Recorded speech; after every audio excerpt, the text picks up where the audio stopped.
We're looking at Psalm 131, which is all about humility.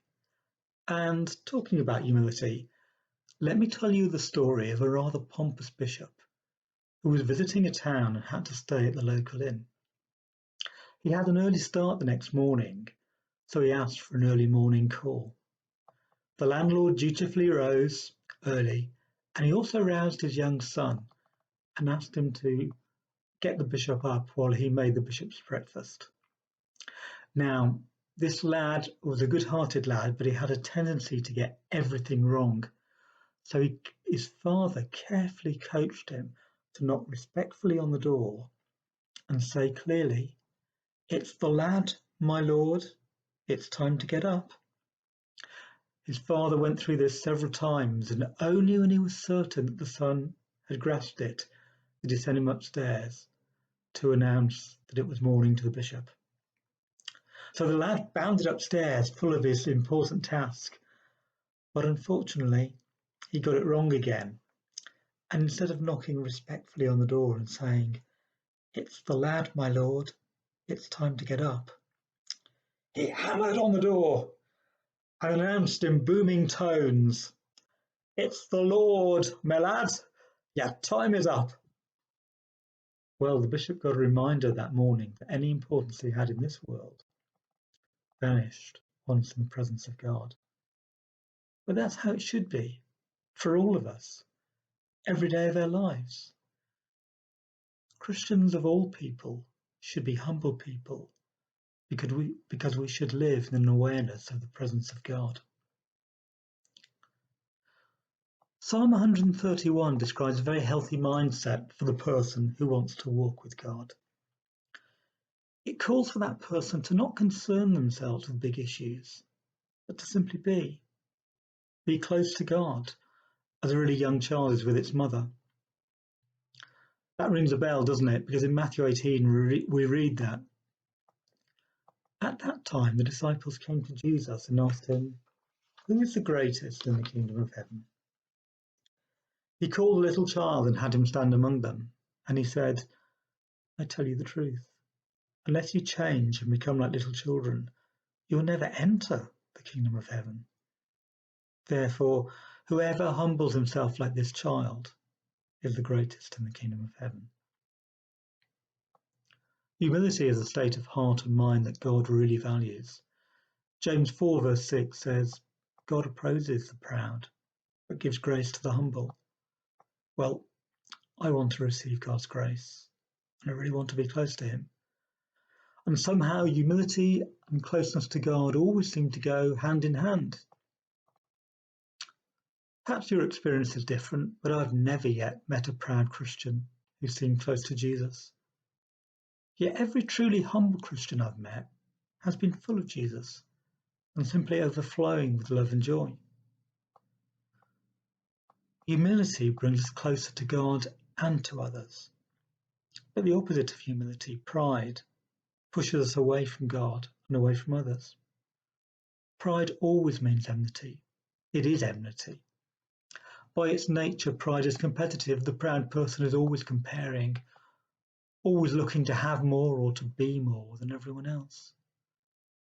So the proud person can never truly be comfortable with God, because he or she is encountering one who's infinitely better than them in every way.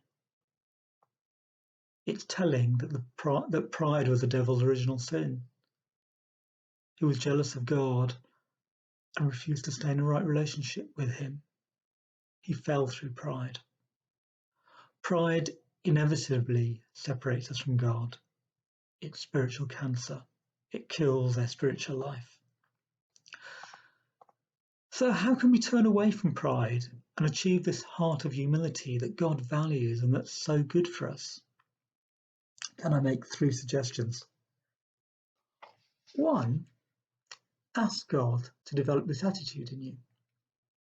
James 3:13 talks about the humility that comes from wisdom. And in James 1 verse 5 we're told, "If any of you lacks wisdom, you should ask God, who gives generously to all without finding fault." So let's ask God for the wisdom of humility. 2, Live it. Live it out. Do what Jesus said. Take the lowest seat. Consider others better than yourself. And leaders lead in humility. All of us should have a servant's heart to one another.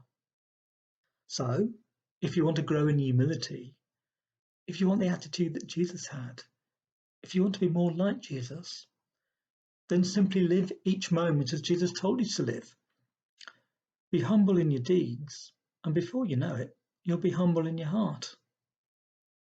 Philippians 2 verse 5 says, your attitude should be the same as that of Christ Jesus, who, being in very nature God, did not consider equality with God something to be grasped, but made himself nothing, taking the very nature of a servant. Jesus repeatedly took the role of a servant. He washed his disciples' feet. Well, Galatians 6 verses 2 and 3 tells us to share one another's burdens, and in this way obey the law of Christ. If you think you're too important to help someone, you're only fooling yourself. You're not that important. And 3, love. Love God with all your heart. I think this is by far the most important of the 3 things you can do. If your heart is full of love for God, then you won't have room to love yourself.